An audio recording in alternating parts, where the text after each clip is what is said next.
Ciao ciao les petits loups, bienvenue, welcome avec TazKiller85, encore une fois dans le Taz Atelier. J'espère que tout le monde va bien aujourd'hui pour une petite revue sur un racer. Donc avant toute chose, merci beaucoup Gearbest pour ce petit engin de courtoisie, pour le test bien sûr. Donc vous me connaissez maintenant, hein. Si c'est bien, si c'est pas bien, je vous le dirai. En l'occurrence, il est bien. Donc vous pouvez rester jusqu'à la fin, je pense que vous allez avoir de bonnes surprises. Donc merci Léo de Gearbest pour m'avoir envoyé ce petit engin et aussi pour le petit cadeau, le petit t-shirt de Gearbest, voilà, c'est un petit cadeau en plus de mon ami Léo, donc ça fait vachement plaisir parce qu'ils sont sympas, ils sont extensibles, c'est du stretch et c'est super confortable. Donc voilà, je fais pas de la pub pour les t-shirts, mais je te remercie Léo de me l'avoir envoyé, ça fait bien plaisir, ça change un peu du TazKiller, peut-être que je vais en rajouter par là ou par là, enfin bref. Donc c'est parti pour la petite revue sur le FX 120 que je vous présente aujourd'hui de chez Furibi. Donc je vous présente le pack RTF bien sûr, qui est vendu avec la FS i6, la Fly Sky, vous la connaissez tous. Donc autant vous dire que je suis plus en paramètres d'origine, parce que en paramètres d'origine vous savez que la FS i6, comme son nom l'indique, vous n'avez que 6 canaux, donc j'ai flashé la FSi6. Ceux qui ne savent pas le faire, je veux bien leur donner un lien, leur expliquer comment faut faire, mais maintenant vous trouvez toutes les infos sur YouTube ou sur le net simplement pour flasher la FSi6 en 10 canaux, tout simplement pour pouvoir libérer tous les switches et tous les auxiliaires possibles. Donc ça, bien sûr, je vais pas faire un tuto là-dessus, il y en a déjà moult sur le net. Donc on va parler aujourd'hui du FX 120. Que voici le petit 120 mm de chez Furibi. Et bonne surprise, agréablement surpris. On va commencer tout de suite par la frame qui est une 120 mm bien sûr. On est en 2 mm d'épaisseur sur le carbone et ma foi assez rigide, assez costaud. Franchement pour du 2 mm j'ai été assez surpris par la résistance de la frame. Bon bien sûr, hein. Après c'est une frame en X. Donc c'est aussi une des plus résistantes au choc bien évidemment, mais évitez les chocs, c'est tout ce que j'ai à vous dire. Maintenant c'est pas évident d'éviter les chocs quand on fait du FPV ou de la course. Donc moi je vous avoue que je suis plus pour l'instant orienté acrobatie et puis vol libre, freeride comme on dit, plutôt que FPV, parce que ça demande un niveau supérieur et je pense que je suis pas encore à ce niveau là. Bref, chacun a son rythme comme on dit. Encore une fois, je suis loin d'être un professionnel, donc tout ce que je vous donne comme info, c'est des infos que moi j'ai cherché, que j'ai trouvé et j'évolue avec vous en même temps, mais je suis loin d'être un professionnel. Donc si je dis une connerie, m'en veuillez pas non plus, hein. J'essaye de faire au mieux. Donc une petite frame de 120, des moteurs qui n'ont pas de marque spécifique, des 1306 en 3100 kV. Donc des moteurs qui prennent du 2, 3S, ça prend du 4S, j'ai tourné en 4S puisque le SC est en 20 A, j'ai tourné en 4S et ça fonctionne, mais les moteurs chauffent un petit peu, donc peut-être que j'avais un petit peu trop de C sur ma 4S, j'étais une 75C, donc peut-être descendre à 30 ou 35C pour la 4S, mais là les moteurs chauffaient un peu, donc 2, 3S sans problème, en 3S il marche déjà pas mal.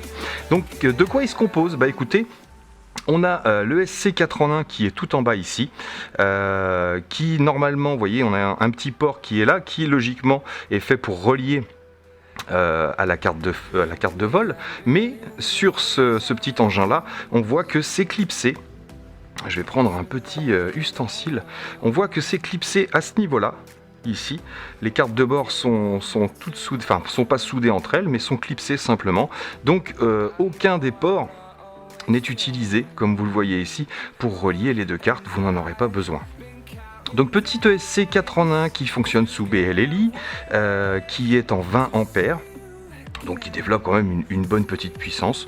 Petit reproche peut-être pour ce câble d'alimentation qui est en une XT60, qui sort directement près du moteur ici. Donc moi j'ai simplement renforcé avec un riselant ici là pour éviter que ça joue sur, on peut le tripoter comme ça facilement, ça ne touche pas les soudures, ça ne risque pas de dessouder. Donc voilà pour la carte SC4 en 1.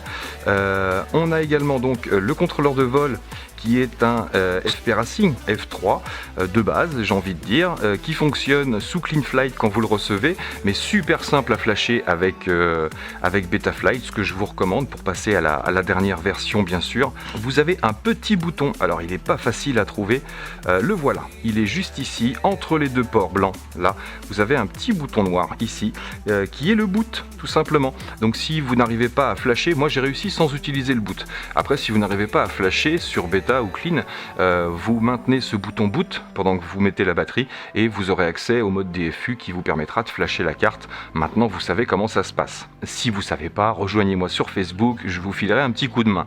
Mais maintenant vous commencez à connaître le principe. Donc ce petit contrôleur de vol F3, très facile à paramétrer sur Betaflight. J'ai volé, donc le vol que je vais vous montrer après en FPV, c'est un vol avec les paramètres d'origine, avec bien sûr les PIDs d'origine. Donc vous verrez, il y a un petit peu de wobble, comme on dit, un petit peu de vibration par moment, chose que j'ai réglée ensuite en changeant mes réglages et en changeant mes PIDs. Donc je vous mettrai bien sûr à la fin de la vidéo, comme d'habitude, tous mes réglages Betaflight avec les nouveaux PIDs, les nouveaux réglages, où on supprime un petit peu cet effet wobble. Donc voilà, les hélices ils sont pour quelque chose aussi, je pense, parce que c'est des hélices hyper costauds, franchement super renforcées, des petites tripales. Alors c'est du JJ Pro, on est en 30-45 pour les rotors. On voit qu'on passe très près des fils, ici très près de la planche de bord. Donc méfiez-vous avec vos fils, essayez de bien les plaquer contre la carte de bord, de bien les plier au niveau des branchements ici, quitte à rajouter un petit riselant si vous voulez les tirer, ou un petit peu de pâte à fixe pour les coller dessus. Mais moi j'ai pas eu de soucis personnellement, je les ai juste bien rangés, bien poussés et ça fonctionne parfaitement. Donc au-dessus de ce contrôleur de bord, on a notre petite carte avec un OSD et bien sûr le VTX pour émettre la vidéo, donc 48 canaux. Il est en 25 ou en 300 mW, il paraît que c'est 600 mais apparemment après test c'est du 300 mW. Et on a pareil un petit bouton qu'il faut trouver. Alors le point de repère il est simple.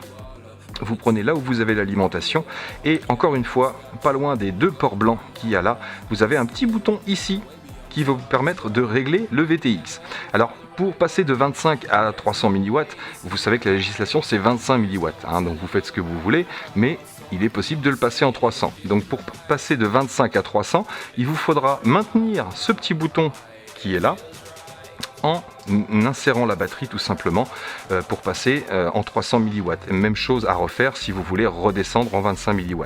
Sinon, pour changer les canaux et les bandes de fréquence, c'est pareil que sur les autres cartes. Vous allez, je vais vous mettre la batterie, tac. Je vais vous installer la batterie.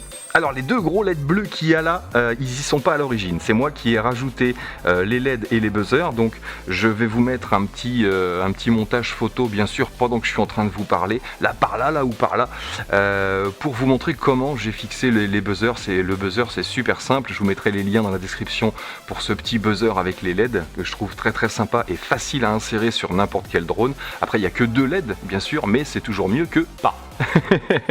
Donc une fois que vous avez allumé votre drone, donc ce fameux petit bouton qui est là que vous verrez certainement plus maintenant, donc la diode verte là c'est pour les bandes de fréquence, les 8 bandes de fréquence, et le petit point rouge qui est là, non pas qui est là, qui est ici sur la carte VTX bien sûr, ici c'est pour les canaux.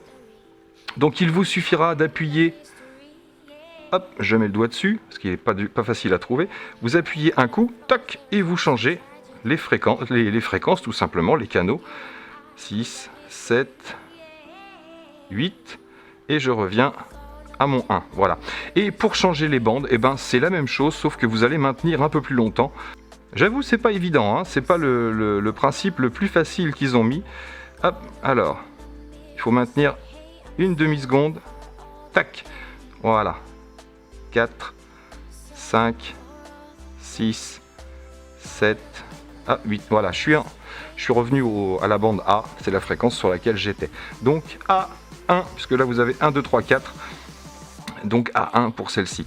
Donc voilà, assez simple à faire, même si c'est minutieux, même si c'est minutieux pour trouver le bouton, c'est assez simple à régler. Donc voilà, oui, donc en ce qui concerne les petits LED et le buzzer, bien sûr, après il faut le régler dans Betaflight, vous aurez les réglages dans mes paramètres Betaflight sur la fin. On en arrive au plateau supérieur, donc bien sûr on a notre petit récepteur qui est là. Ici c'est un A8S, donc 8 canaux de base de chez FlySky, puisque moi je l'ai pris en FlySky, avec le kit RTF bien sûr. Au-dessus on a notre petite caméra 700 TVL ici qui marche plutôt pas mal ma foi, peut-être un peu grosse pour l'engin, il y a moyen de faire plus court, mais ça fonctionne plutôt pas mal. Petit défaut à la base, quand vous allez le recevoir, ce petit support ici est monté dans l'autre sens, c'est-à-dire que la caméra se retrouve légèrement en arrière, et le souci c'est que quand vous allez régler la hauteur de votre caméra, eh bien ce petit branchement ici va toucher l'antenne et c'est très dur de régler. Donc vous dévissez simplement la partie supérieure ici, le plateau. Par en dessous, vous avez les petites vis de fixation pour le support caméra et vous aurez juste à retourner le petit support ici pour que votre caméra soit un peu plus en avant. Ça c'est tout bête. Le petit câble, la petite antenne du récepteur, je l'ai passé dans un des trous de la caméra ici, tout simplement pour qu'il soit éloigné de l'antenne du VTX et puis que ça reste en hauteur, tout simplement. Et puis ici on a une petite antenne bâton toute bête pour le VTX. Écoutez, ça fonctionne pour l'instant. Il y a certainement moyen de mettre une antenne champignon, bien sûr, pour peut-être augmenter la portée ou avoir un peu moins de parasites. En l'occurrence, déjà ça fonctionne. C'est pas un engin qui est fait pour aller à 300 mètres de distance de toute façon. Donc voilà pour ce petit engin, ce petit FX120. Écoutez, moi j'aime bien, plutôt bonne conception. Ça fonctionne plutôt bien, j'ai pas été enquiquiné pour les réglages et pour les paramétrages. Il vole assez bien d'origine, c'est vrai que même si vous touchez pas aux PIDs, il n'y a pas de souci. Donc comment vous est livré ce petit engin? Je vais vous le mettre à côté de deux engins que vous connaissez, de façon à ce que vous vous rendiez compte de la différence de taille et de la taille du FX120. Donc voilà le petit Tiny que vous connaissez, le T36, la taille du F36 tout simplement. Donc là on est en 120 et là vous avez le 195. Le Awesome TS 195, mon chouchou, mon bébé, mon préféré d'amour, qui est là. Donc voilà pour la taille du FX120. Alors il vous est livré avec une petite batterie 3S 620 mAh en 30C. C'est pour ça que je vous ai dit que la 4S avait eu tendance à chauffer un peu les moteurs parce que 75C c'est peut-être un peu trop. J'ai tourné également avec cette petite batterie, la 1000 mAh en 65C, qui donne beaucoup plus d'autonomie, pas forcément beaucoup plus de puissance, mais surtout beaucoup plus d'autonomie. On va pouvoir voler entre 4 et 5 minutes selon votre type de vol avec cette batterie-là, on va dire entre 3 et 5 minutes, parce que si vous mettez toujours dedans, forcément ça va aller plus vite. Et celle-ci va pousser à entre 5 et 6 minutes sans problème. Donc ensuite vous avez avec un petit cavalier de bind ici, je sais pas trop pourquoi, parce que c'est pas du tout cet engin là qu'on utilise pour binder avec ça, mais ça devait être plus avec la FSI6 pour binder sur les autres récepteurs. On a ce petit câble là, je n'ai aucune idée de à quoi peut servir ce petit câble. Si quelqu'un le sait, je prends la réponse. Voilà, la question du jour, à quoi sert ce câble?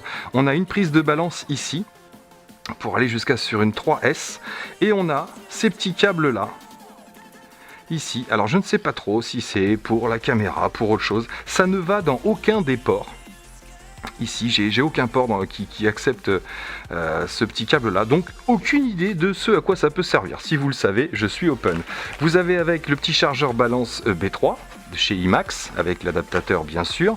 Vous aurez également un petit jeu d'hélices ici super costaud. J'ai touché quelques fois avec les hélices et franchement elles ne bougent pas, elles sont vraiment super résistantes. Et vous avez ce petit chose que j'ai pas pu m'empêcher de retirer, je ne sais pas pourquoi. C'est assez original à la base, mais j'ai préféré l'alléger et puis faire attention, puisque comme je vous dis, moi je fais pas de l'extrême, généralement je me croûte pas de très très haut quand j'arrive à me poser. Donc vous avez ce petit support ici qui va s'enfiler dans le strap ici, dans le scratch, tout simplement pour faire un support à votre batterie et éviter de la casser quand vous tombez au sol assez violemment. Donc voilà, moi je l'ai retiré pour voler et pour les tests, mais cette petite plaque est pas trop bête. Moi je pense que ça peut être sympa sur une grosse chute, ça peut sauvegarder la batterie, je pense. Donc voilà, et vous avez bien évidemment la FSI6 avec le RTF bien sûr. Donc moi je vous dis, je l'ai flashé. Sinon d'origine, vous aurez que 2 switches de dispo. Il y a un démarrage qui se fait avec le stick de gauche au départ pour la mise en route de l'appareil, mais une fois que vous êtes sur bêta, je vous conseille largement de mettre un switch de démarrage ainsi que les modes de vol ici. Et moi j'ai toujours bien sûr j'ai paramétré la radio comme ma e-range avec les vitesses 1 et 2 sur le switch de droite. Et donc comme j'ai rajouté le petit buzzer, j'ai utilisez ce switch là pour déclencher le buzzer tout simplement. Le fail-safe fonctionne. Tout fonctionne sur ce petit appareil, j'ai pas eu de mauvaise surprise, donc écoutez, j'espère que vous en aurez pas non plus. En attendant, pour moi, c'est vraiment... je termine là-dessus, puis après je vais vous emmener voler vite fait pour le tester en vol à vue, puis vite fait en FPV, même si vous avez déjà des images qui tournent là-haut. En attendant, pour moi, c'est vraiment un super petit engin, pas pour le débutant pur. Surtout pas celui qui n'a jamais fait de racer, celui qui n'a jamais fait de FPV, etc. C'est pas forcément l'engin que je vais conseiller au départ, parce que pas de protection, parce que j'ai des engins, il y a des engins beaucoup plus intéressants pour les débutants, comme ce genre de petit engin par exemple dont je vais vous parler très bientôt. Ça c'est plus pour débuter, pour l'indoor, un petit peu d'outdoor parce que ça marche quand même, mais en l'occurrence celui-ci n'est pas vraiment fait pour les débutants. Plus pour celui qui veut évoluer. J'ai envie de dire, si vous avez commencé par de l'indoor, du nano racer par exemple, du petit racer FPV, après vous pouvez passer à un modèle comme ça, un modèle 120, avant d'attaquer le 150 ou 180 qui va être vraiment là largement au-dessus et généralement beaucoup plus péchu. Donc très bon intermédiaire je pense, de par sa résistance, sa fiabilité, sa facilité de pilotage parce qu'il se pilote assez bien j'ai envie de dire, et ça revient moins cher au niveau pièces détachées, au niveau casse, et puis c'est très compact donc c'est beaucoup plus difficile à casser. Peut-être un petit bémol sur la caméra qui est ici, il manquerait peut-être une petite protection de caméra ici. Mais bon, ça, on peut pas tout avoir forcément sur les drones. Il faut que je vous parle quand même de l'OSD. L'OSD n'est pas réglable à partir de Betaflight sur celui-ci. Vous pouvez le régler directement à partir de la radiocommande. Une fois que vous êtes dans votre masque ou sur votre écran, dès que vous allez voir apparaître l'OSD, je vais vous mettre une petite incrustation. J'ai fait quelques réglages dans l'OSD, pas grand-chose. J'ai juste supprimé, une fois que j'avais fait la vidéo de FPV, j'ai juste supprimé les petites barres d'horizon virtuelles qui bougent, tout ça, pour avoir un écran un peu plus propre. J'ai gardé bien sûr l'alimentation, la batterie, les choses les plus importantes, mais je vais simplement vous expliquer comment faire. Donc quand vous êtes dans votre masque avec le menu OSD qui s'affiche au départ, vous avez juste à mettre votre throttle au milieu ici. Avant de mettre en route le drone, bien sûr, vous avez juste à mettre votre throttle au milieu ici, vous allez le pousser au maximum à droite et vous montez, tac, un petit coup ici, vous allez pouvoir rentrer dans un menu, dans le menu de l'OSD, et là c'est tout simple, vous n'aurez qu'à déplacer, tac, un cran à droite comme ça pour changer de menu à chaque fois, changer de page de menu.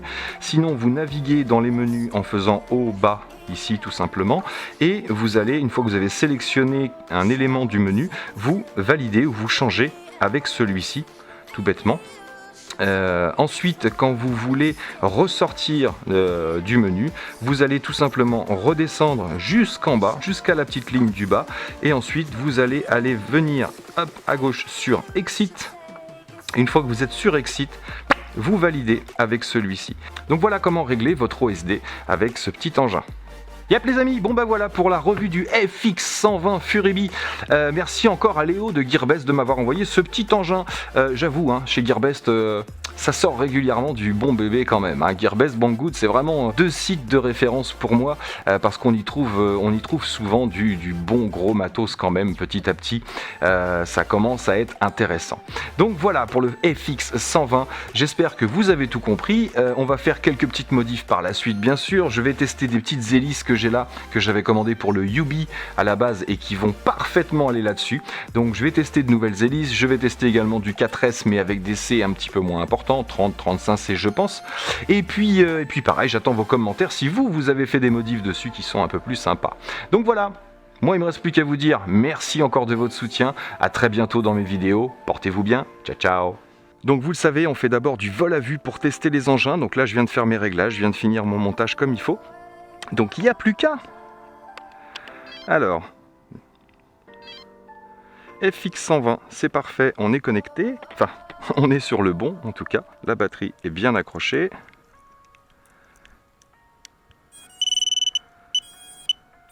C'est parti pour un petit vol à vue de ce petit FX120. On va voir ce que ça donne. C'est parti. Ah bah il est content. Vous voyez les petites lumières que j'ai réglées sur le throttle. Ah bah écoutez, plutôt stable. Pas de vibration dès le départ déjà. On va regarder de près.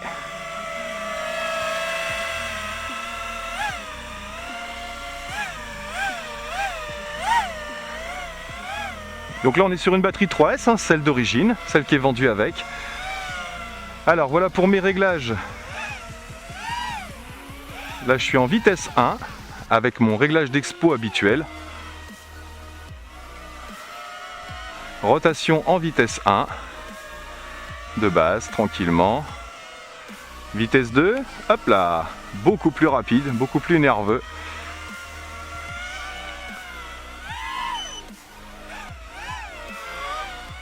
Alors on va faire un test puissance, c'est parti. Vous êtes prêts? Dans 3, 2, 1.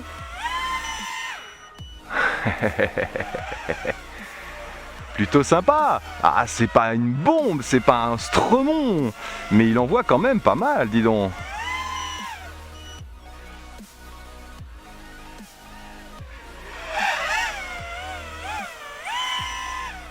J'ai une petite dérive. Ah, je vais avoir des réglages à faire au niveau du bêta, je pense. J'ai une petite dérive sur une pleine accélération, légère. C'est plutôt pas mal. Allez, une petite balade.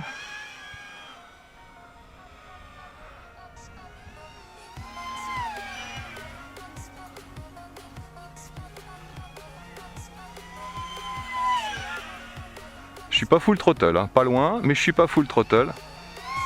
Là, je suis full throttle. Full.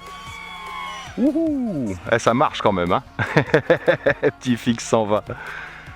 Ah, sympa. Allez, on va se faire un petit mode horizon. Tac, mode horizon. Donc là, il faut y aller le plus doucement avec les sticks, vous le savez. Hop là.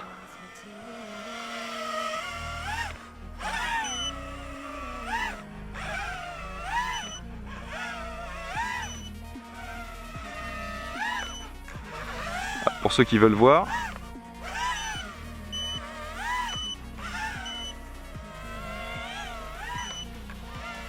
J'ai peut-être mon V-BAT qui est réglé un petit peu bas.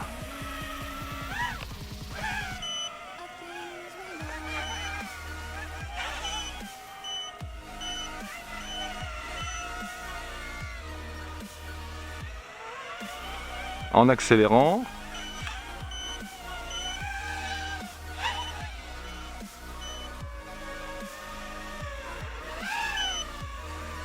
Eh, plutôt sympa. Hein. Tac, on va se faire un petit mode accro. J'aime pas trop, hein. En vol à vue, j'ai toujours la flip. Donc voilà, on est en mode accro.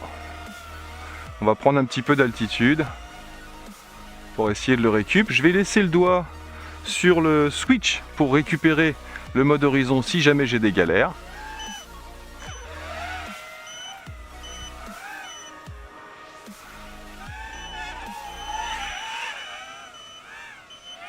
Pas évident, hein, le mode accro comme ça. C'est vrai que je préfère couper les gages quand je fais une acrobatie. C'est propre.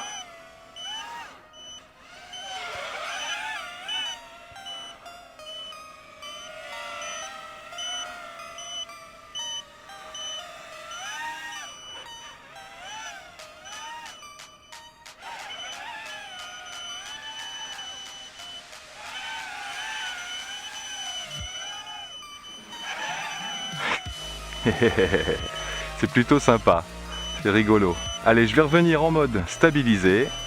Une dernière petite figure. Tranquille. Hop là. Allez, on va revenir en mode stab. Tac. Et on va changer la batterie. Je vais pas la pousser, c'est la première.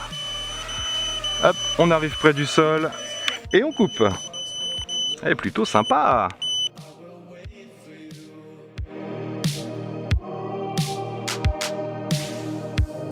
In your eyes pulled me under, but I will wait for you. There's nothing left for me to do than run and act myself a fool. No point in trusting anyone. Your eyes of diamonds keep me up with the thought that it could be this rough. No point in trusting anyone.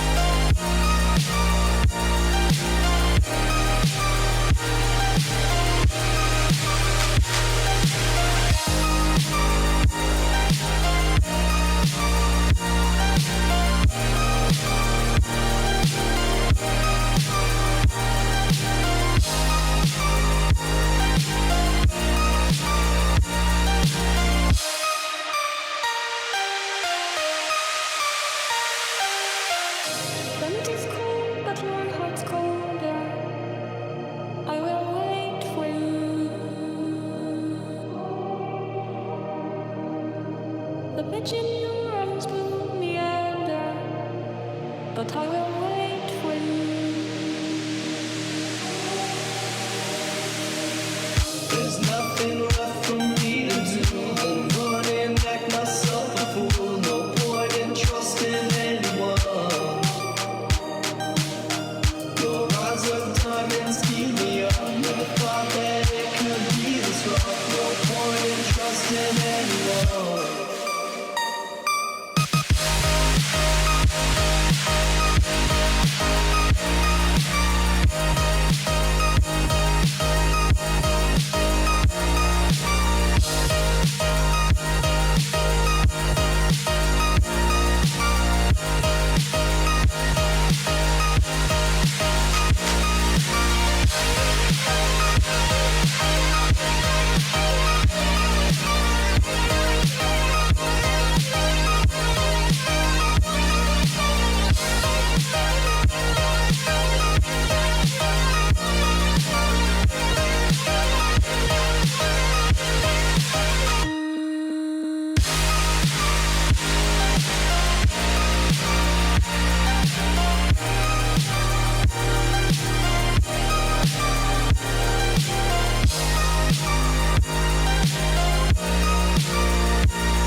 When I close my eyes, I can almost see it. When I take a breath, you fill up my lungs. And if my mind